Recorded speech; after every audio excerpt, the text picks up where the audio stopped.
I grew up in Texas, and if you know anything about living in a small town like I did, you'll know that everyone knows everyone else. And of course, this was very true for my community, all except for my next-door neighbors. Now I say next door, but what I really mean is that they were a ways away. We lived on a farm, and our neighbors were down the creek around 500 feet. They were a somewhat mysterious group. It was a man and a wife and 2 kids. They stayed mostly to themselves, occasionally driving their old Chevrolet pickup down the old gravel road every week to the general store. There were a few trees between the property lines separating us from them, but inside of my bedroom, if I ever laid on my bed a certain way, I could see the far-off lighting coming from their back porch. Now for the creepy part. It was 11 o'clock at night, almost midnight. Me being around 10 years old at the time, I really loved to stay up and read science fiction. So I'm sitting there reading my novel and everyone's asleep, and I see an abnormal light coming from where I would usually see the neighbor's porch. I thought nothing of it and just went back to reading. Minutes later, I hear chanting. Now I'm totally freaking out. In our area, you never hear anything like this, and I certainly never heard it before. This is the moment where I should have woken up my papa. But being a stupid kid, I ran to get a better look through the kitchen window. What I saw next totally frightened me beyond belief. Standing right there in my neighbor's yard was a group of 6 men with all white robes, and they were circling a burning cross. The way the light hit their clothing, the embers were coming off, and it absolutely terrified me. I ran to get my papa. He got quite a scare as well from me abruptly waking him up. He immediately grabbed the shotgun that he had to his side. I then ran to show him what I had found. He called the sheriff, and about 10 minutes later he showed up at our door. He said that he couldn't really do anything about it, and they had the freedom to do what they wanted. So pretty much we had to just deal with it. It eventually stopped around dawn. I pretty much got no sleep the rest of the night or the next few nights. About a week later, we received a letter that showed up at our door. I distinctly remember that it was written in Latin. We had it translated, and this is what it said. "We're watching you always. To this day, I'm still absolutely terrified and I don't know what to do. But I'm really hoping and praying they're not going to harm me and my family."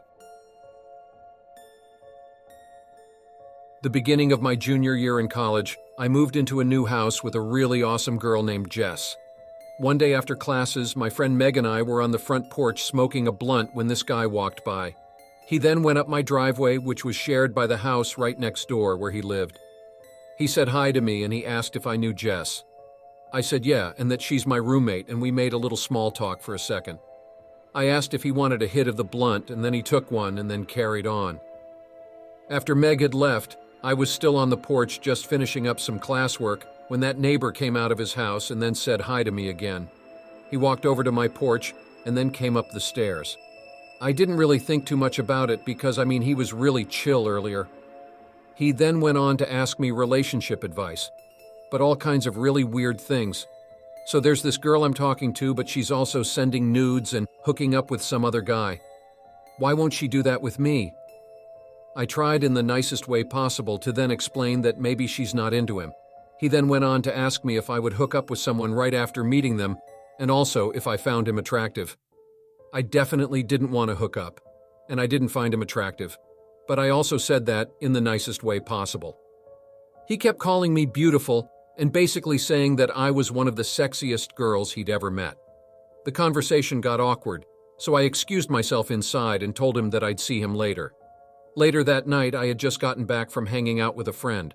She dropped me off, and as she drove away, and as I was opening my door, my neighbor then came swiftly out of his door, almost like he was waiting for me. He ran over to my house and then posted himself right up against my house and then asked if I wanted to hang out.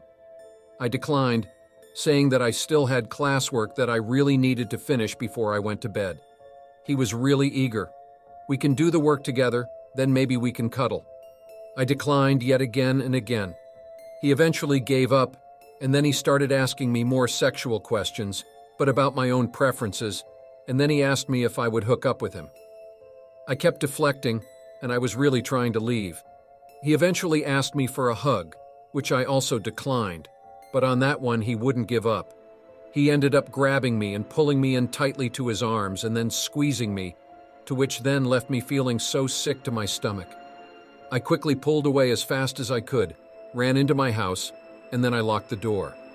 Some time goes by and I'm cooking in my kitchen when I then hear a knock at my front door. None of my friends were coming over, so I wasn't expecting anyone, so I was pretty clueless as to who it was. I peeked around the corner and of course it's the neighbor. My stomach began to sink a little. However, instead of answering the door, I just snuck myself into the bathroom and then hid for a second, hoping he'd think I'd fallen asleep. Another 3 knocks came, and then another, and then finally, absolute silence. Then all of a sudden, he begins calling out my name through the open window next to my door. "Amy? Hello? Amy? I know you're home. I just have a few questions. Amy, where are you?" At this point, I was really sick to my stomach. I texted my friend Corey, who lived in the fraternity house just right down the street from me, to quickly run over here and act like he was here to hang out. Corey came and then he met the neighbor at my doorstep. I overheard the conversation, which then consisted of, "Are you her boyfriend? She told me she was doing homework tonight, but now she's having friends over. I've been wondering if she likes me.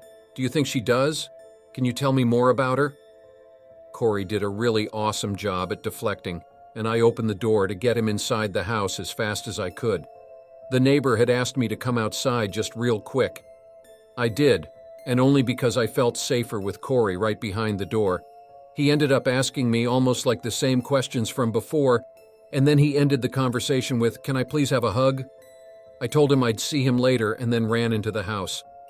The next day, Jess returned from her boyfriend's and I then told her all about our weird neighbor. Surprisingly, she apparently knew all about him and his ways. He had pretty much waited outside for her numerous times like he did for me, also watching her run up and down the street, and also trying to hang out and hug her as well.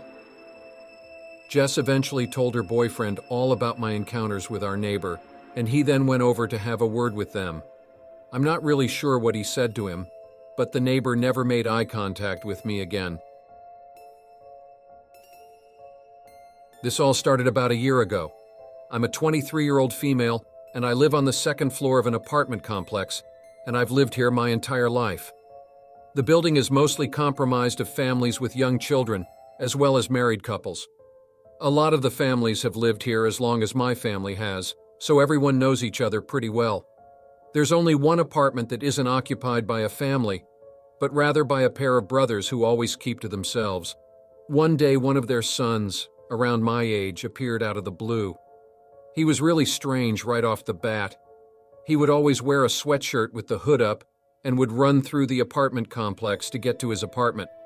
I'm not really sure what his face looks like because he always had the hood over his face. He lived on the first floor and he would often get into his place by jumping through the window. He basically did everything in his power to avoid any kind of human interaction.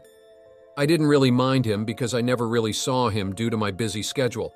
However, one day, he started sitting on the top of the staircase that leads to my apartment.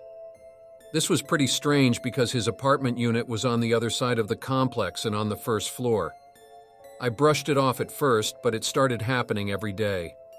When I would come home from school, he would always be there.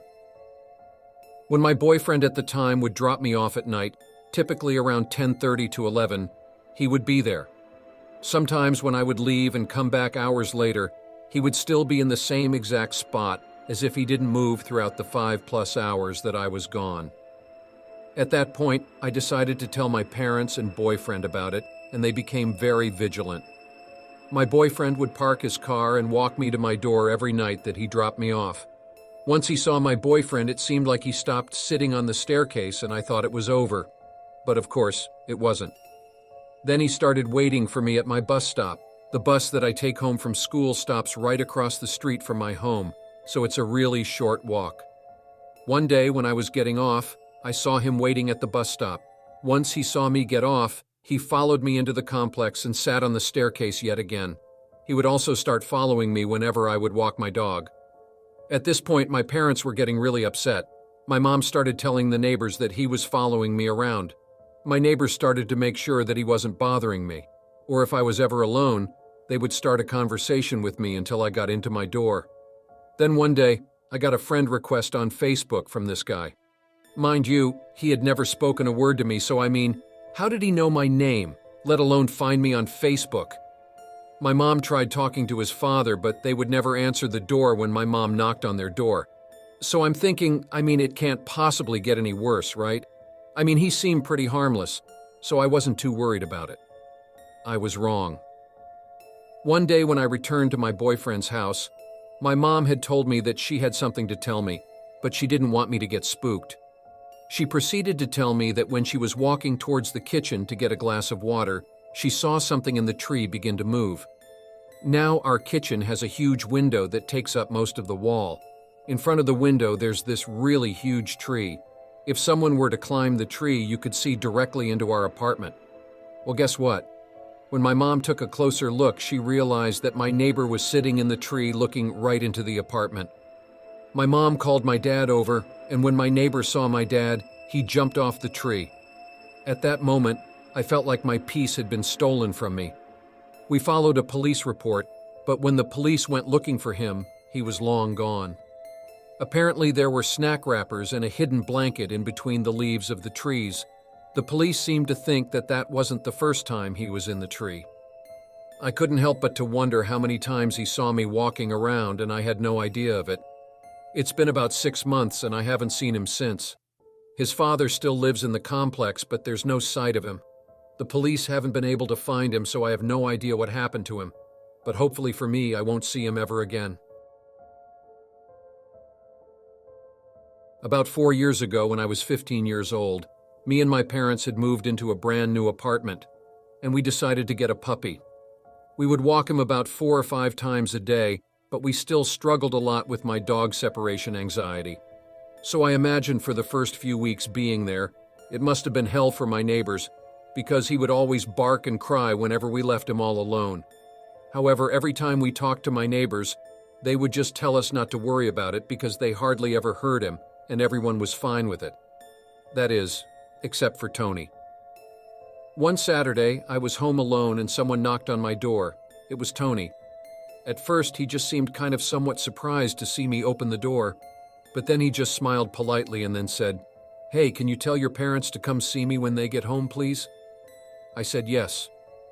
And then he left. I thought nothing of it. When my parents came home, I told him about my encounter with Tony, and my dad went to his apartment, suspecting that it had something to do with my dog barking. Tony told my dad that my dog was a real barker and that he worked during the night and needed to get sleep during the day, so he would really appreciate it if we could find a way to make less noise, although he did say that he understood that he knows that it was hard to control a dog's bark. He also apologized for showing up at our door, saying that he didn't know I was alone in there. According to my dad, they had a pretty nice, polite conversation.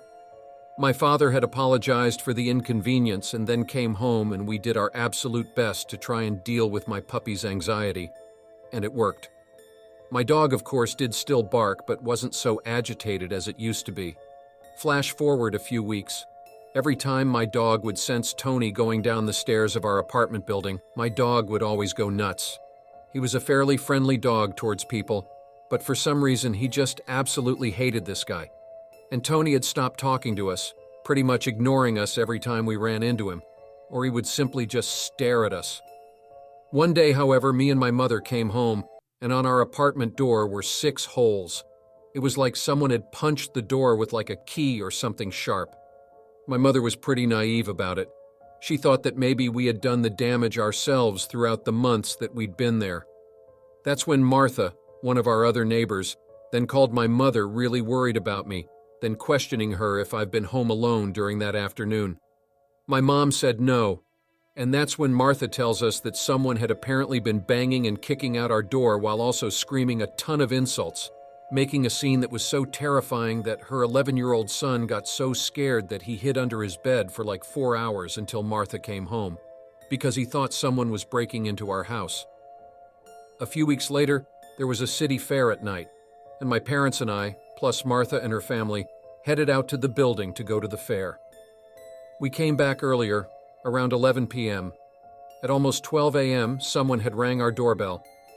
My dad went to see who it was, but no one responded. Usually when this happens, we either go to the window to try and see who it is, or we go downstairs because it's usually the mailman. But since it was midnight, my dad found it very strange and he didn't go downstairs. He pretty much just ignored it and we all went to bed.